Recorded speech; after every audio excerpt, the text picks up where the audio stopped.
منکرین حدیث کا یہ عام پروپیگنڈا ہے کہ حدیث کی تدوین رسول اللہ صلی اللہ علیہ وآلہ وسلم کی وفات کے 250 سال بعد میں ہوئی، جس میں بہت سی موضوع اور من گھڑت روایات شامل ہو گئی ہیں، لہٰذا یہ قابل حجت نہیں ہے۔ یہ کہہ کر انہوں نے نہ صرف احادیث مبارکہ کی حجیت کا انکار کیا بلکہ تمسخر کا انداز بھی اپنایا اور اپنے باطل نظریات کی تشہیر کے لیے ہر ممکن طریقہ اختیار کیا، لیکن ہر دور کے عاملین حدیث نے ان کا خوب رد کیا اور ان کے باطل نظریات سے عوام کو باخبر رکھا۔ آئیے منکرین حدیث کے اس پروپیگنڈے کا جائزہ لیتے ہیں کہ احادیث نبی کریم صلی اللہ علیہ وآلہ وسلم کے 250 سال بعد میں لکھی گئی ہے۔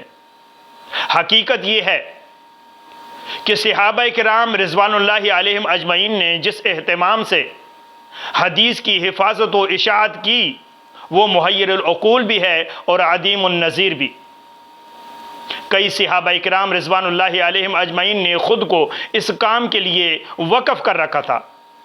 اور حدیث کی حفاظت کئی طریقوں سے صحابہ کرام رضوان اللہ علیہم اجمعین نے کی۔ مثال کے طور پر کئی صحابہ کرام رضوان اللہ علیہم اجمعین نے نبی کریم صلی اللہ علیہ وآلہ وسلم کی خدمت میں حاضری کے لیے باریاں مقرر کر رکھی تھیں، جیسے عمر فاروق رضی اللہ تعالیٰ عنہ اور ان کے انصاری ساتھی نے، اور صحابہ کرام رضوان اللہ علیہم اجمعین احادیث کو عملی صورت میں اپنایا کرتے تھے،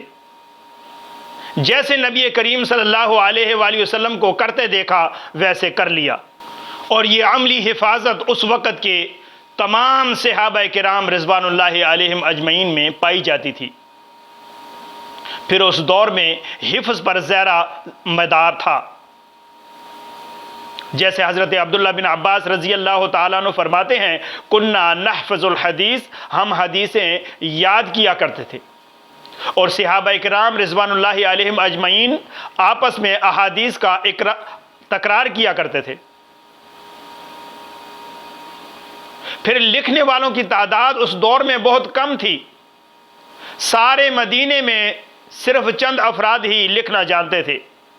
تاہم جو صحابہ کرام رضوان اللہ علیہم اجمعین لکھنے کی صلاحیت رکھتے تھے، انہوں نے اپنے انداز میں احادیث مبارکہ کو قلم بند کیا، جن میں حضرت عبداللہ بن عمر بن عاص،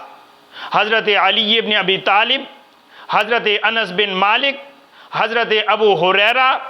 حضرت عبداللہ بن مسعود، حضرت وائل بن حجر، حضرت ضحاک بن سفیان، حضرت معاذ بن جبل،